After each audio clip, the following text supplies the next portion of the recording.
Inna lillahi wa inna ilaihi raji'un. Inna lillahi wa inna ilaihi raji'un. Wannan malamin da kuke ganin shi dan Maiduguri ya tsage gaskiyar abin da yake faruwa da Sheikh Khalifa Zaria. Yanzu abin da ya rage wa 'yan ɗariƙa shine duk wanda bai katin zaɓe bai garzaya yayi maza zai je yayi katin zaɓe. Ba iya 'yan ɗariƙa kaɗai ba, dukkanin 'yan arewacin Najeriya idan ma kana daga cikin mutanen nan da suke cewa sun daina zaɓe saboda duk wanda suke fitowa takara dukkan wajja ce, ka ajiye wannan ra'ayin ka je ka garzaya kai katin zaɓe.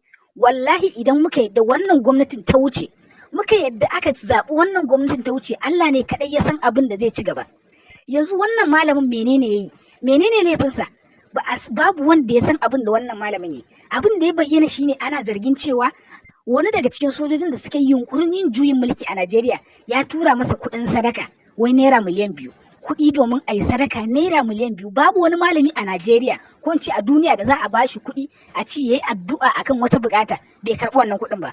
An tura masa kuɗi, wai ana cikin binciken wayannan sojojin sai aka ga kuɗi wani soja ya tura masa cikin sojojin da suka yi yunkurin yin juyin mulki. Kawai aka zo aka kama wannan malamin. Babban abin takaicin shine aka hana iyalansa ma su ganshi, aka hana duk wani ƴan uwansa su ganshi, aka hana lauyoyi ma su ganshi, lauyoyinsa aka hana su ganshi. Wanda dokar Najeriya ta ba da daman cewa jami'an tsaro za su iya rike mutum iya 24 hours ne kadai. Bayan 24 hours za su kai shi kotu su faɗi laifinsa, kotu ta yanke masa hukuncin da daidai da laifin da ya aikata. Amma ba a yi haka ba, an rike shi sama da wata 3, wanda a yanzu bayanan da yake fitowa shine an kashe wannan malamin.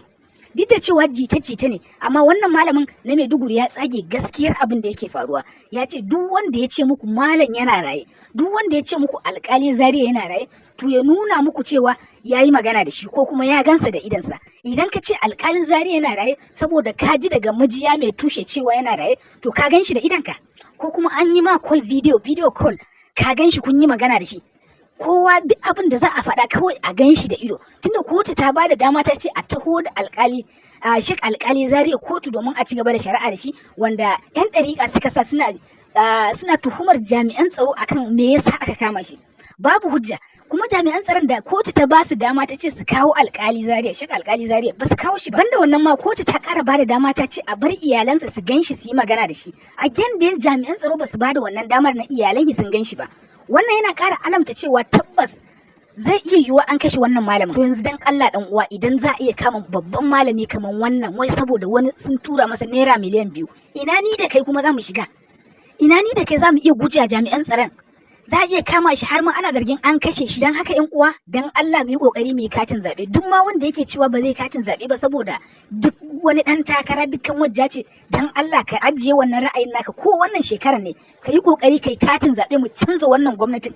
Mu canza wannan gwamnatin da katin zaben mu, ba da zanga-zanga ba da fitina ba da hayaniya ba. Na dan uwa, dan girman Annabi Muhammad sallallahu alaihi wasallam kai kokari kai sharing din wannan bidiyon zuwa group da kake da shi a WhatsApp da Facebook da sauransu, domin maganar ta yadu. Kai kokari kuma ka danna bidiyon nan like. Wannan shine zai bada dama YouTube ta kara bunƙasa, ta kara yada bidiyon zuwa ga wajen mutane da yawa.